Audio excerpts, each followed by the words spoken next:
of Agriculture was seen at the Innovation Olympics 2017 as 3 innovative ideas and technologies emerged as winners. One is an e-commerce platform that may transform farmers into entrepreneurs. The other, a solar-powered food processor.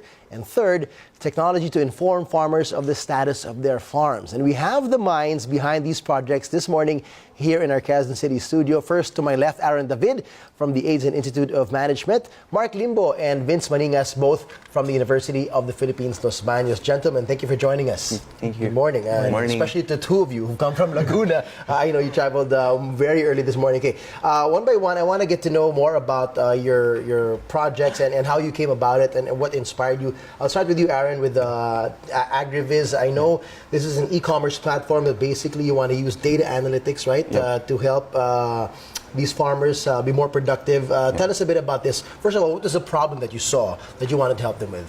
So, well, basically, e-Magsasaka AgriViz is trying to solve this problem by connecting farmers to inputs and to the buyers. So, so that we connect them to make them more entrepreneurial, so more of a modern day farmer. So we're not just giving them a solution, we're trying to solve not just a farming solution, but the whole problem of the agriculture sector. What's the usual scenario like? I mean, ano yung pinagtsatsagaan nilang sistema in terms of how they have to, release their produce into the market, and what did you see the opportunity that you could improve on it?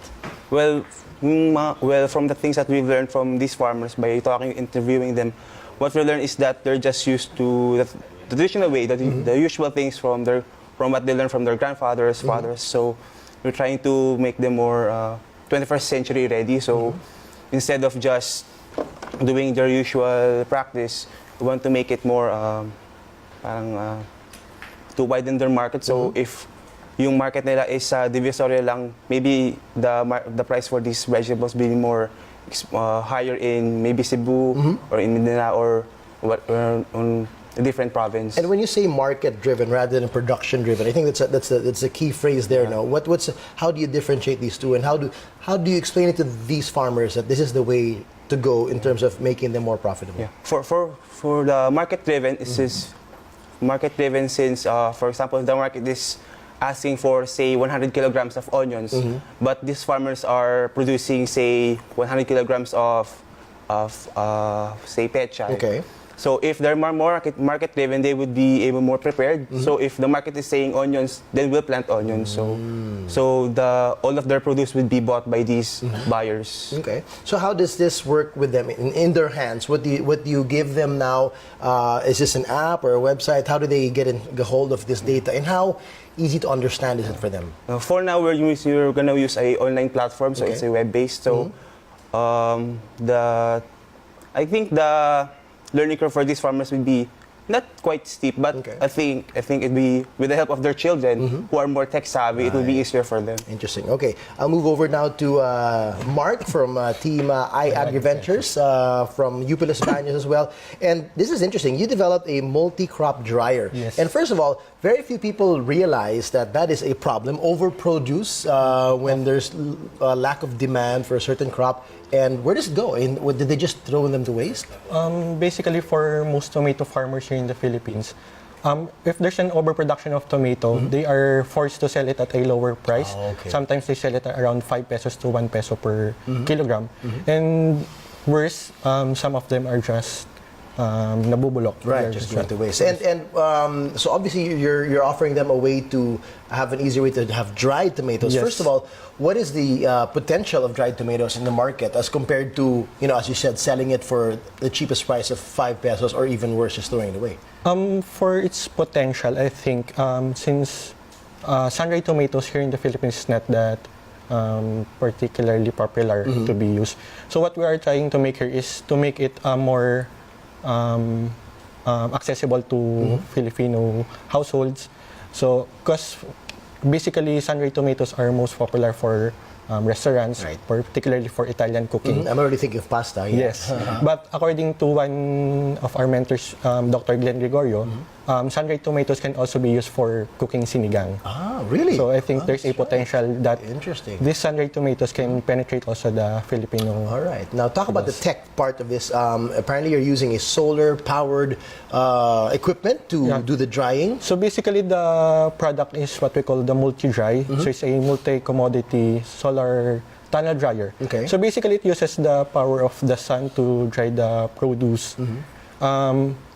Here in the Philippines, if the sun is not available, because during rainy seasons, Right. we are trying to also make it as a hybrid dryer. So we Okay. can also use biomass to provide heat, so Great. that we can also dry produce even if the sunlight is not enough. And this is equipment that eventually, if mass-produced, could be easy to understand and to use by the farmers? Yes. Basically, what we are trying to focus here is to focus more on the cooperatives and the farmers associations. Okay. Because this product is a bit expensive for a farmer alone. So what we are trying to target are these cooperatives and associations. And we are also planning to provide them trainings on how to properly utilize the products, and as well on the proper food handling and food processing of the tomato, for example. All right, great stuff. Now, I'll move over to Vince from UPLB as well, from Team Pocket Farm. You guys came up with technology that could increase the yield of farmers by as high as 87%.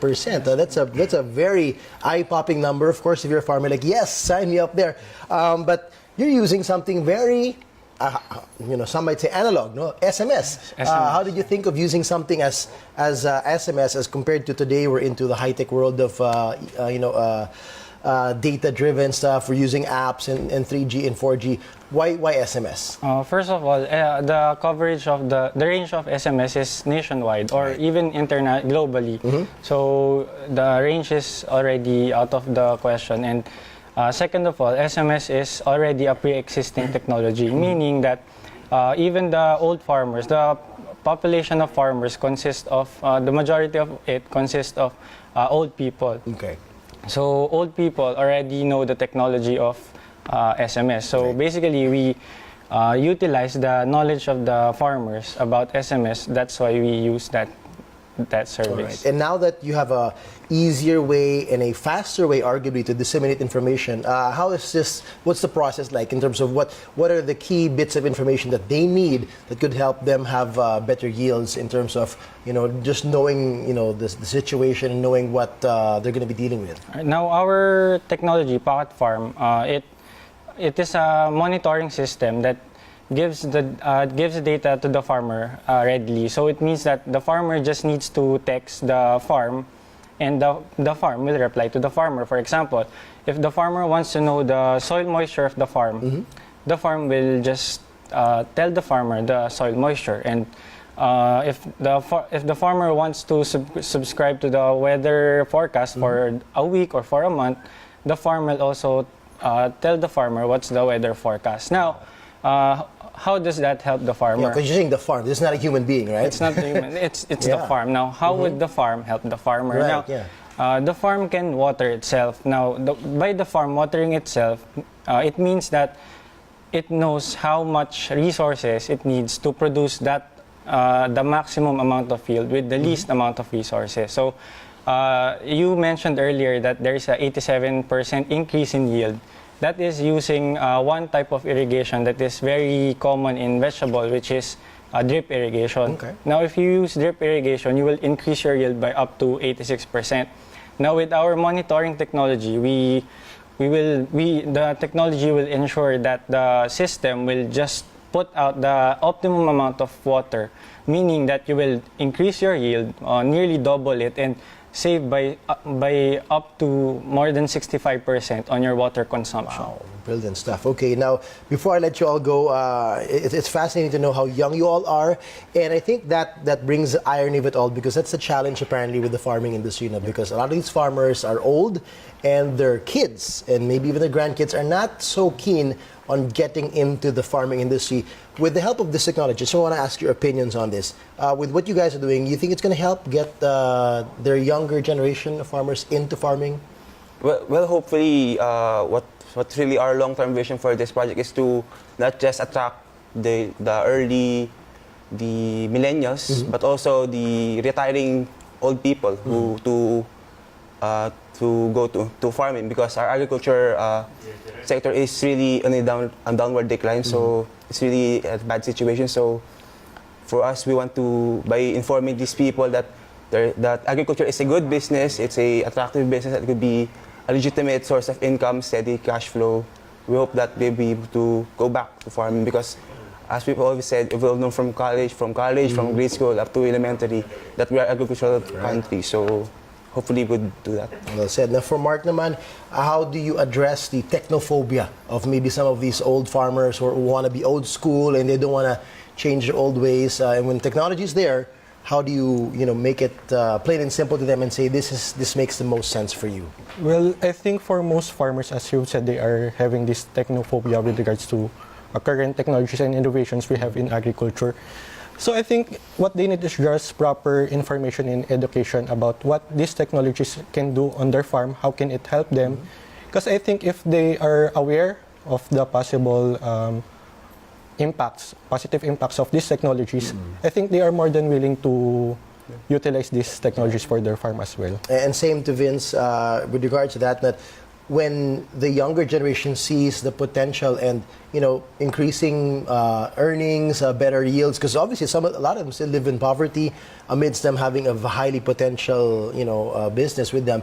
When they see that, you think that it's also going to change their perspective and mindset in terms of getting into this industry and hey, I can actually improve this and earn more with the new technologies?